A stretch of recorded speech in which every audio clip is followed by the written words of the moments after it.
အားလုံးပဲမင်္ဂလာပါမြန်မာ Data Science မှာကြိုဆိုပါရစေကျွန်တော်တို့တင်ဆက်နေတဲ့ Google Data Studio သင်ခန်းစာနံပါတ်23ကိုဒီနေ့လေ့လာမှာဖြစ်ပါတယ်ဒီနေ့လေ့လာမယ်အကြောင်းအရာရဲ့ခေါင်းစဉ်ကတော့ pivot table ဖြစ်ပါတယ်เนาะဒီစကားလုံးကို Microsoft Excel နဲ့ရင်းနှီးပြီးသားသူတွေကြားပြီးသားဖြစ်မယ်လို့ကျွန်တော်ယူဆပါတယ် pivot table ဒီ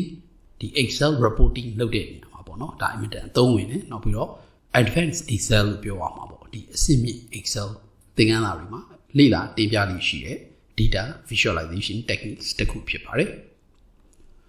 ပထမဆုံးကျွန်တော်တို့ဒီနေ့လေ့လာမယ်အကြောင်းအရာ objective ကိုကြည့်ပါမယ်เนาะ pivot table ပါတယ်ဒီ pivot table ဆိုရဲအကြောင်းအရာနဲ့မရင်းနှီးတဲ့လူတွေအတွက်ကျွန်တော် pivot table ပါလဲရှင်းလင်းတင်ပြပေးပါမယ်ပြီးရင်သူ့ရဲ့ concept ပေါ့เนาะသဘောတရားရဲ့နောက်ပြီးတော့သူ့ရဲ့အသုံးဝင်ပုံပေါ့ဒါတွေကိုကျွန်တော်တင်ပြပေးမှာဖြစ်ပါတယ်ပြီးတော့ထုံးစံတိုင်းကျွန်တော်တို့ practical ဖြစ်တဲ့ Google Data Studio ကိုအသုံးပြုပြီး pivot table တခုဘယ်လိုမျိုးရေးဆွဲနိုင်လဲလေ့လာမှာဖြစ်ပါတယ်เนาะဒီ pivot table ဒီlarge data set လို့ခေါ်တဲ့ဒီ data အများများပါဝင်တဲ့ data set တွေကိုကိုင်တွယ်ဆောင်ရွက်တဲ့နေရာမှာအင်မတန်အသုံးဝင်နေရှိပါတယ်เนาะဒီအတွက်ကျွန်တော်တို့ဒီနေ့ large data set တခုကိုလက်တွေ့ကိုင်တွယ်ဆောင်ရွက်မှာဖြစ်ပါတယ်နောက်တစ်ချက်ကကျွန်တော်တို့ဒီ pivot table တခုတိစောက်တဲ့ရုံနဲ့မကဘူးเนาะဒီ pivot table တခုရေးဆွဲပြီးပြီဆိုရင်အဲ့ဒီ pivot table ကနေတစ်ဆင့်ဒီဖြစ်နိုင်တဲ့ possibility ပေါ့เนาะဒီဖြစ်နိုင်တဲ့ possibility တွေအများကြီးကိုကျွန်တော်တို့ကောက်ချက်ချလို့ရတယ်အနေအထားမျိုးရှိပါတယ်เนาะကျွန်တော် data visualization တခုလုပ်လိုက်တယ်ဆိုရင်အဲ့ဒီ data ပေါ်ကနေထပ်ဆင့်ပြီးတော့ပေါ့เนาะဒီအခြားသောအချက်လက်တွေကိုလည်းကောက်ချက်ချလို့ရတာမျိုးရှိတတ်ပါတယ်เนาะဒီအတွက်ကျွန်တော်တို့ဒီ pivot table ရေးဆွဲပြီးသွားရင်အဲ့ဒီ table ကနေထပ်ဆင့်ပြီးတော့ကျွန်တော်တို့တွေ့ရှိချက်တွေပေါ့တွေ့ရှိချက်တွေကိုရှာဖွေတင်ပြလို့ရပါတယ်เนาะအဲ့ဒီအကြောင်းကိုလည်းကျွန်တော်အနေငယ်တင်ပြလိုပါတယ်ဆိုတော့ပထမဆုံးကျွန်တော် pivot table ပါလေသူ့ရဲ့ definition ကိုကြည့်ပါမယ်เนาะအခုဒီမှာစာ3ချောင်းရှိပါတယ်เนาะဒါစာပိုက်တစ်ပိုက်ဖြစ်ပါတယ်ဆိုတော့ဒီစာပိုက်ဒါ Google Data Studio ကနေကျွန်တော်တိုက်ရိုက်ရယူကူးယူထားတာဖြစ်ပါတယ်เนาะဆိုတော့ဒီစာပိုက်ကိုဖတ်ကြည့်မယ်ဆိုရင်ကျွန်တော်တို့ pivot table ပါလဲဆိုတာကိုသူရှင်းလင်းထားတာရှိပါတယ်เนาะ pivot table select narrow down the large data set เนาะ data set အများပေါ့ record အများပါဝင်တယ်เนาะတောင်းချီသိန်းချီတန်းချီရဲ့ record ပါဝင်တဲ့ large data set တခုကို analyze လုပ်ချင်တယ်ဆိုရင် pivot table ကိုအသုံးပြုလို့ရတယ်ပြီးရင်သူဒီဘာကို analyze လုပ်လဲဆိုတော့ relationship between data points တစ်ခုနဲ့တစ်ခုကြား relationship တွေကိုလည်းသူ analyze လုပ်လို့ရတယ်เนาะ all ခံထားပါတယ်နောက်တစ်ချက်က pivot table recognize your dimension and matrix to help you quickly summarize your data and see relationship that might otherwise be hard to spot ဆိုတော့ဒါက Google Data Studio ကရေးထားတဲ့စာပိုက်ဖြစ်ပါတယ်เนาะဆိုတော့ဒီစာပိုက်ဒီကျွန်တော်တို့ဒီတိုင်းဖတ်ကြည့်ရုံနဲ့နားလည်ဖို့အင်မတန်ခက်ခဲပါတယ်ဘာကြောင့်လဲဆိုတော့ဒီ data တွေကိုဟိုလိုလုပ်နိုင်တယ်ဒီလိုလုပ်နိုင်တယ်ဒါသူပြောနေတာเนาะဒါကျွန်တော်တို့လက်တွေ့မြင်ဖို့နောက်ပြီးတော့ pivot table ဘာလဲဆိုတာကိုကျွန်တော်တို့တစ်ချက်ထဲနဲ့ထိမိတင်ပြနိုင်မှာမရှိဘူးเนาะအဲ့တော့ကျွန်တော်အနေနဲ့အလွယ်ကူကျွန်တော်အချက်နှစ်ချက်ကိုကျွန်တော်တင်ပြပါမယ်เนาะ pivot table နဲ့ပတ်သက်ပြီးကျွန်တော်အချက်နှစ်ချက်ကိုမိတ်ဆွေတို့ဒီမှတ်သားထားဖို့ပေါ့เนาะကျွန်တော်တင်ပြလိုပါတယ်ပထမဆုံးအချက်ကဘာလဲဆိုတော့ pivot table လို့ပြောလိုက်တာねကျွန်တော်တို့အသိစိတ်ထဲမှာဘာဝင်ရမလဲဆိုတော့ converting raw data into column data เนาะဒီအချက်အရေးကြီးပါတယ်ဆိုတော့ကျွန်တော်တို့မှာ row တွေရှိတယ် data တွေအဲ့ဒီ row data row တွေကိုတဲ့သူကသူ့ရဲ့ဒီ pivot table မှာတဲ့အဲ့ဒီ row တွေကိုမှာ row number 1 row number 2ဘာအနေနဲ့ပြောင်းပလိုက်လဲဆိုတော့ column အနေနဲ့ပြောင်းလဲနိုင်စွမ်းရှိရတယ်เนาะဒါကိုကျွန်တော်တို့ cross tabulate လုပ်တယ်လို့လည်းခေါ်ပါတယ်เนาะဒီ row တွေကိုသူကဘာလုပ်ပလိုက်လဲဆိုတော့ column အနေနဲ့ပြောင်းလဲနိုင်စွမ်းရှိတယ်ဒီအချက်ကိုအခုချိန်မှာသဘောမပေါက်သေးပေမဲ့လည်းမှတ်ထားပြီးပါကျွန်တော်တို့အမှန်တကယ် pivot table ရေးဆွဲပြီဆိုရင်ကျွန်တော်ပြောထားတဲ့ဒီ1အချက်နဲ့2အချက်ကပြန်လဲထင်ဟပ်လာမှာဖြစ်ပါတယ်เนาะဒီအတွက်ကျွန်တော်တို့ pivot table လို့ပြောတာနဲ့မိမိရဲ့စိတ်ထဲမှာ pivot table ဆိုဒီမှာ row data တွေကို column data အနေဖြင့်ပြောင်းလဲပေးနိုင်တဲ့စွမ်းရည်ရှိတယ်เนาะတခါ more breakdowns of data တဲ့ပေါ့ rows and column เนาะဒါကျွန်တော်ထုတ်ထားတဲ့ definition ဖြစ်ပါတယ်ဆိုတော့ data တွေကိုပို့ပြီးတော့ကျွန်တော် breakdown လုပ်လို့ရတယ်ဘယ်ပုံမှန်မူတည်ပြီးတော့လေ column row ဘက်မှာလည်းကျွန်တော်တို့ breakdown လုပ်လို့ရတယ်ဒီ row မှာထပ်ပြီးတော့ breakdown ကျွန်တော်တို့လုပ်လို့ရတယ်တခါ column ပေါ်မှာလည်းကျွန်တော်တို့ထပ်ပြီးတော့ဒီ column ပေါ်မှာထပ်ပြီးတော့ကျွန်တော်တို့ breakdown လုပ်လို့ရတယ်เนาะ column ကိုကျွန်တော်တို့ group နဲ့ထပ်ပြီး breakdown လုပ်လို့ရတယ်ဆိုတော့ဒီအချက်လက်တွေကိုကျွန်တော်တို့သိထားမယ်ဆိုရင်เนาะဒီနှစ်ချက်ကိုကျွန်တော်တို့သိချာသိထားမယ်ဆိုရင် pivot table ဆိုတာ ਨੇ ကိုယ့်ရဲ့မျက်စိထဲမှာဒီနှစ်ချက်ကိုကျွန်တော်တို့မြင်တတ်ဖို့လိုပါတယ်ဒါဆိုရင်တော့ pivot table ပါလဲဆိုတာကိုရှင်းလင်းမှာဖြစ်ပါတယ်အခုကျွန်တော်ဒီ definition ဒီနှစ်ချက်နဲ့မရှင်းလင်းသေးဘူးဆိုရင်ကျွန်တော်တို့ဘာလုပ်လို့ရလဲဆိုတော့လက်တွေ့ pivot table တခုရေးဆွဲမယ်ပြီးရင်ကျွန်တော်ခုနပြောခဲ့တဲ့ဒီအချက်1နဲ့2เนาะဒီနှစ်ချက်ကိုပြန်လဲပြီးတော့ကျွန်တော်တို့သုံးသပ်မယ်ဆိုရင် pivot table ဘာလဲဆိုတာရှင်းလင်းနားလည်သဘောပေါက်မယ်လို့ကျွန်တော်ယူဆပါတယ်ဆိုတော့ဒီတော့ပထမဆုံးကျွန်တော် Google Data Studio မှာ pivot table ဘယ်လိုရေးဆွဲမလဲလေ့လာမှာဖြစ်ပါတယ်ဒီသင်ခန်းစာအတွက်ကိုကျွန်တော်တို့ရှိပြီးသား data set တစ်ခုဖြစ်တဲ့ sample-superstore.xls ဆိုတဲ့ဒီ Excel file ရှိပါတယ်เนาะဒါဒီမူရင်းဒီ superstore data set ဖြစ်ပါတယ်เนาะ US superstore data set က sample ဒါမူရင်း Excel file ဖြစ်ပါတယ်ဒီ Excel file ကိုကျွန်တော်တို့သုံးမှာဖြစ်ပါတယ်ဆိုတော့ကျွန်တော်တို့ရဲ့မြန်မာ data science GitHub account resource file ဆိုတဲ့ repository အောက်မှာ sample-superstore ဒီကောင်ဖြစ်ပါတယ်เนาะဒီကောင်ဖြစ်ပါတယ်เนาะဒီ data set ကိုExcel file ဖြစ်ပါတယ်ဆိုတော့ဒီ XLS ကို download လုပ်ပါပြီးတော့ရင်ကျွန်တော်တို့ Google Sheet အနေနဲ့ save လုပ်ပါကျွန်တော်အနေနဲ့ကျွန်တော်တို့ drive မှာကျွန်တော် sample superstore ဆိုပြီးတော့ကျွန်တော် data set ကို Google Sheet အနေနဲ့ကျွန်တော် save လုပ်ပြီးဖြစ်ပါတယ်เนาะအခုကျွန်တော် Google Data Studio ကနေဒီ data set ကိုကျွန်တော်တို့ pivot table ရေးဆွဲမှာဖြစ်ပါတယ်ဆိုတော့ဒီ data set ဒါ large data set ဖြစ်ပါတယ်เนาะ record ပေါင်းကျွန်တော်တို့ဘယ်လောက်ရှိလဲ9995ခုเนาะ934เนาะ9000ကျော်1000နီးပါးရှိပါတယ်เนาะဆိုတော့ဒါဒီ United States က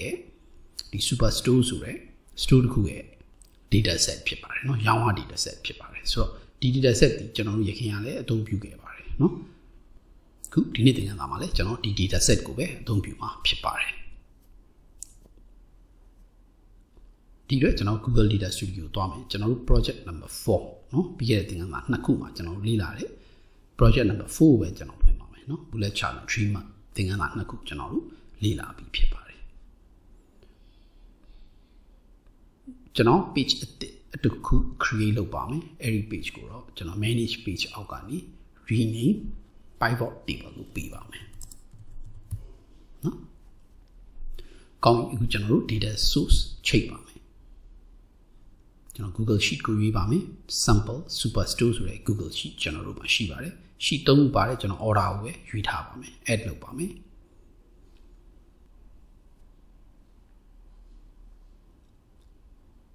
report ထဲကိုကျွန်တော်ထည့်ပါမယ်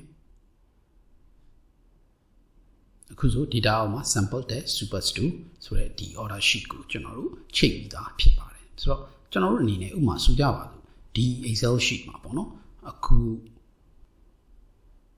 ဒီ American မှာပေါ့ဒီပြည်နယ်တွေရှိတယ်เนาะပြည်နယ်တွေရှိတယ်ကျွန်တော်လွယ်ကူအောင်ဒီ column ကိုအရင် filter လုပ်ပါမယ်ဆိုတော့ကျွန်တော်ကြည့်လိုက်မယ်ဆိုရင်ဒီ state ရှိတယ်ပေါ့နော် state အများကြီးရှိတယ် Alabama ကနေနောက်ဆုံးကျွန်တော်တို့ Wyoming ထိเนาะဒါ America ရဲ့ state တွေဖြစ်ပါတယ်ဆိုတော့ every state တစ်ခုချင်းစီเนาะဒီမှာ Kentucky အဲ့လို state တစ်ခုချင်းစီရဲ့စုစုပေါင်းရောင်းအောင်ကျွန်တော်တို့သိကျင်တယ်ဆိုရင်ဒီမှာ state တစ်ခုချင်းစီရဲ့ဒီမှာ line တွေပေါ့နော်ရောင်းမှာ sales ဆိုတဲ့ column ရှိပါတယ်ဆိုတော့အဲ့လိုမျိုး state 50လောက်ရှိတယ်ဆိုရင်အဲ့50လောက်ကစုစုပေါင်း state တစ်ခုချင်းစီရဲ့ရောင်းအောင်သိကျင်တယ်ဆိုရင်ကျွန်တော်တို့ UU data table နဲ့ရပါတယ်เนาะမဆိုကြပါဘူးကျွန်တော် UU table တစ်ခုထည့်ကြည့်ပါမယ်เนาะဒါဒီ UU table ဖြစ်ပါတယ်ဆိုတော့ဒီ UU table မှာကျွန်တော်ဘယ်လို configure လုပ်လို့ရလဲဆိုတော့ dimension ကြီးကျွန်တော်တို့စိတ်ဝင်စားတာဒီ state ဖြစ်ပါတယ်အဲ့ဒီအတွက်ကျွန်တော် dimension မှာ state ကိုရွေးမယ်ပြီးရင်ကျွန်တော်တို့ကြည့်ချင်တဲ့ matrix value ဒီဒါ sum ဖြစ်မယ်เนาะ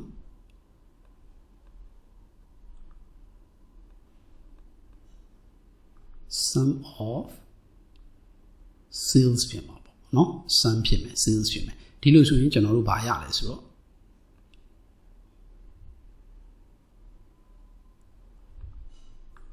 ကို state တစ်ခုချင်းစီဥပမာ California ဆိုရင်ဒါသူ့ရဲ့ရောင်းအောင်စုစုပေါင်းရောင်းအောင်ကိုကျွန်တော်တို့အလွယ်တကူရေးဆွဲကြည့်လို့ရပါတယ်เนาะဆိုတော့ဒါရှင်းတယ်ဆိုတော့စုစုပေါင်း sales တွေကိုသူဘာလုပ်လိုက်မလဲဆိုတော့ state ပေါ်မှာမူတည်ပြီးတော့ပေါင်းပြီးတော့သူပြမယ်เนาะဒါ California ဆိုရှိမှ California မှာရှိတဲ့ sales တွေအကုန်လုံးသူပေါင်းပြီးတော့ကျွန်တော်တို့ကိုပြမယ်ဒါဒီ UU table နဲ့လုံလောက်ပါတယ်သို့ပေမဲ့ကျွန်တော်တို့ဒီCalifornia ပြည်နယ်ရဲ့စုစုပေါင်း sales ထဲမှာဆိုကြပါစို့ကျွန်တော်ဒီ segment ကိုခေါ်တယ်เนาะဒီ customer segment ဒီ consumer လား corporate လား home office လားเนาะအဲ့လိုမျိုးဒီ category နဲ့ထပ်ကျွန်တော်တို့ခွဲခြင်းနဲ့ဆိုရင်เนาะကျွန်တော်တို့ဒီ cross tabulate လို့ခေါ်တယ်ဒီ pivot လုပ်ဖို့လိုလာပါပြီ ဒီလိုအနေထားမျိုးမှာဆိုရင်ကျွန်တော်တို့ normal table နဲ့မလုံလောက်ပါဘူးကျွန်တော်တို့ pivot table ကိုအသုံးပြုရပါမယ်ဒီအတွက်ကျွန်တော် insert ကိုနှိပ်မယ် pivot table ကိုရွေးပါမယ်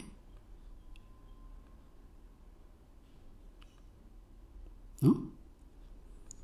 ကောင်းပြီအခုကျွန်တော်တို့ဒီဘက်က parameters တွေပေးကြည့်အောင်ဆိုတော့ကျွန်တော်အနေနဲ့ row dimension ဒီကျွန်တော်တို့ state ပဲဖြစ်ပါတယ်เนาะဆိုတော့ column dimension ဆိုတာပေါ်လာပါတယ် pivot ပါเนาะဒါဒီ additional ဖြစ်ပါတယ်ပထမကျွန်တော်တို့ဒီမှာကျတော့ dimension တစ်ခုပဲရှိပါတယ်เนาะဆိုတော့ pivot table မှာ row dimension အပြင်ကျွန်တော်တို့ column dimension ဆိုတာပါလာပါတယ်ဆိုတော့ဒီ pivot table ရဲ့ definition ပေါ့เนาะအခုနကကျွန်တော်တင်ပြခဲ့တဲ့အထက်မှာ row data ကို column အနေနဲ့ပြောင်းလဲနိုင်တယ်လို့ကျွန်တော်ဆိုခဲ့ပါတယ်ဆိုတော့အခုကျွန်တော်တို့ရဲ့ row data ဖြစ်တဲ့ဒီ segment ဒါဒီ consumer လား corporate လားဒါဒီ row data ဖြစ်ပါတယ်เนาะဒါဒီ row data ဖြစ်ပါတယ်အဲ့ဒီ row data ကိုကျွန်တော်တို့ column အနေနဲ့ပြောင်းပါမယ်အဲ့ဒီအတွက်ကျွန်တော်ဒီ column dimension ကိုသူ့ရဲ့ column name ဖြစ်တဲ့ segment ကိုကျွန်တော်ပေးပါမယ် segment ကိုကျွန်တော်ရွေးပါမယ်ဆိုတော့ segment ကိုကျွန်တော်ရွေးလိုက်တဲ့အခါမှာကျတော့သူကဘာပေးလဲဆိုတော့ California မှာပဲဒီ457เนาะဆိုရဲဒီ၄သိန်းကျော်ပေါ့เนาะဒီစုစုပေါင်းရောင်းအောင်သူက consumer တို့ corporate တို့ home office တို့ဆိုရဲဒီ row data နဲ့သူကပြန်ပြီး break down လုပ်ပြတာပါเนาะဒါဒီသူ့ရဲ့ break down လုပ်နိုင်တဲ့စွမ်းရည်ဖြစ်ပါတယ်เนาะကျွန်တော်ဒီ matrix ကတော့ sales ပဲဖြစ်ပါတယ်ကျွန်တော်အနေနဲ့သိကြအောင် row ဒီ grand total ကျွန်တော်ထည့်လို့ရပါတယ်เนาะဆိုတော့ကျွန်တော်ဒီ column ရဲ့ဒီ grand total ကိုထည့်မယ်ဆိုရင် California စုစုပေါင်း5ခွန်68ခွန်ရဲ့ breakdown ကျွန်တော်တို့ရရှိမှာဖြစ်ပါတယ်ဘယ်ပုံမှာမူတည်ပြီးတော့လေကျွန်တော်တို့ရဲ့ another column dimension တစ်ခုဖြစ်တဲ့ segment ပုံမှာမူတည်ပြီးတော့ပါเนาะဒီ segment ပုံမှာမူတည်ပြီးတော့ကျွန်တော်တို့ breakdown လုပ်လိုက်တာပါဒါကိုကျွန်တော်တို့ cross tabulate လုပ်တယ် pivot လုပ်တယ်လို့ခေါ်ပါတယ်เนาะဆိုတော့ဒါဒီ row data ကို column အနေနဲ့ပြောင်းတယ်လို့အလွယ်မှတ်လို့ရပါတယ်ဆိုတော့နောက်ထပ် breakdown ကျွန်တော်တို့ထပ်ပြီးလုပ်လို့ရပါသေးတယ်ဥပမာဆိုကြပါလို့ကျွန်တော်ဒီ California မှာ consumer corporate home လို့ခွဲတာတော့ဟုတ်ပါပြီဒီ consumer ထဲမှာကျွန်တော်ဒီဆိုကြပါလို့နောက်ထပ် dimension တစ်ခုကျွန်တော်စိတ်ဝင်စားတယ်ဥပမာ ship mode ဆိုပါစို့เนาะဒီ shipping လုပ်တဲ့ mode ဒီ first class လား same day လား second class လား standard class လားဆိုရယ် shipping class ပုံမှာမူတည်ပြီးကျွန်တော် sales ကို break down လုပ်ချင်တယ်ဆိုကြပါလို့ဒီလိုဆိုကျွန်တော်ဘာလုပ်လို့ရလဲဆိုတော့အဲ့ဒီ consumer ထဲမှာဒီ2သိန်းကျော်မှာเนาะဒီရောင်းက2သိန်းကျော်မှာဘယ်သူကတော့ဖြစ်ဘယ်လောက်ဖိုးသည်ကျွန်တော်တို့ second first class နဲ့ ship လုပ်တယ် same day မှာ ship လုပ်တယ် second class မှာ ship လုပ်တယ်ဆိုတော့ကျွန်တော်တို့ရဲ့ဒီ logistic ပေါ့เนาะဒီ logistic handling ကိုစိတ်ဝင်စားတယ်ဆိုရင်ကျွန်တော်တို့ define လုပ်လို့ရပါတယ်ဘယ်လိုလုပ်မလဲဆိုတော့ကျွန်တော်ဒီ row dimension မှာနောက်ထပ် dimension တစ်ခုကျွန်တော်ထပ်ထည့်လို့ရပါတယ်ကျွန်တော် ship mode ကိုရွေးပါမယ်ဒီလိုရွေးလိုက်တဲ့အတွက်ကျွန်တော် California မှာเนาะဒီ ship mode ဒီ standard မှာ consumer အောက်ကဘယ်လောက်ရှိလဲ second class မှာဘယ်လောက်ရှိလဲဆိုပြီးအခုနကျွန်တော်တို့ရဲ့ဒီ total ပေါ့เนาะကျွန်တော် sub total ကိုကျွန်တော်ပြပါမယ်เนาะဆိုတော့အခုနဒီ total เนาะဒီ2.9ဆိုတဲ့ဒီ total ရဲ့ consumer အောက်က total corporate အောက်က total home အောက်က total ဒါအားလုံးရဲ့ total ဖြစ်ပါတယ်เนาะဆိုတော့အဲ့ဒီ total တွေရဲ့ breakdown ဘယ်ပုံမှာမူတည်ပြီးပြတာလဲဆိုတော့ ship mode ပုံမှာမူတည်ပြီးတော့ကျွန်တော်တို့ပြန်ပြီးတော့ group ပြန်လုပ်တာပါဆိုတော့ဒီ pivoting က အင်မတန်ပဲစိတ်ဝင်စားဖို့ကောင်းပါတယ်ဘာကြောင့်လဲဆိုတော့သူဒီကိုယ့်ရဲ့ပေါ့ဒီ data ကိုပေါ့เนาะသူလိုချင်တဲ့ပုံစံအတိုင်းကျွန်တော်တို့ analysis လုပ်လို့ရပါတယ်เนาะဒီလိုချင်တဲ့ပုံစံအတိုင်း analysis လုပ်တဲ့အပေါ်မှာကျွန်တော်တို့ဘာတွေသိရလဲဆိုတော့ကိုရခင်ကမသိသေးတဲ့အကြောင်းအရာတွေပေါ့ဗျာเนาะဆိုကြပါစို့ရခင်ကကျွန်တော်တို့မသိသေးတဲ့အကြောင်းအရာတွေကိုဒီမှာ discover လုပ်လို့ရပါတယ်ခုဆိုရင်ကျွန်တော်တို့ရဲ့ pivot table ဒီ state တစ်ခုပေါ်မှာ customer segment အပြင်သူ့ရဲ့ ship mode ပေါ်မှာမူတည်ပြီးတော့ကျွန်တော်တို့ break down လုပ်တဲ့တန်ဖိုးကိုရရှိမှာဖြစ်ပါတယ်เนาะဒီလိုဆိုရင် cross tabulate လုပ်ခြင်း pivot လုပ်ခြင်းကိုရှင်းလင်းပြီလို့ကျွန်တော်ယူဆပါတယ်ကျွန်တော်အကြံပြုလိုတာကမိတ်ဆွေတို့မိမိတို့ကိုယ်တိုင်ပေါ့เนาะဒီမှာစိတ်ဝင်စားတဲ့ data တွေအများကြီးပါပါတယ်เนาะမိမိတို့ကိုယ်တိုင်ဒီမှာ city နဲ့လည်းကျွန်တော်တို့ tabulate လုပ်လို့ရတယ်เนาะဒီနေ့ဒီက region ဆိုတာစိတ်ဝင်စားဖို့ကောင်းတယ်เนาะဘယ်ပိုင်းပူပြီးတော့ရောင်းအားကောင်းလဲနဲလဲအစသဖြင့်ပေါ့เนาะကျွန်တော်တို့ဘယ်ဥမာ central မှာရောင်းအားကောင်းတယ်တို့ပြင်မဲ့ south မှာရောင်းအားနဲတယ်ဆိုရင်ကျွန်တော်ဒီဘက်မှာ marketing ပို့လုပ်တင်တယ်အစသဖြင့်ပေါ့ဗျာကျွန်တော်တို့အများကြီးဒီ analytic တွေပေါ့เนาะပြုလုပ်လို့ရပါတယ်เนาะဆိုတော့ကျွန်တော်အကြံပြုချင်တာမိတ်ဆွေတို့အနေနဲ့ဒီ sample superstore ဆိုတဲ့ data source ကိုချိန်ပါပြီးရင် pivoting မျိုးစုံစမ်းပြီးတော့လုပ်ကြည့်ပါနော်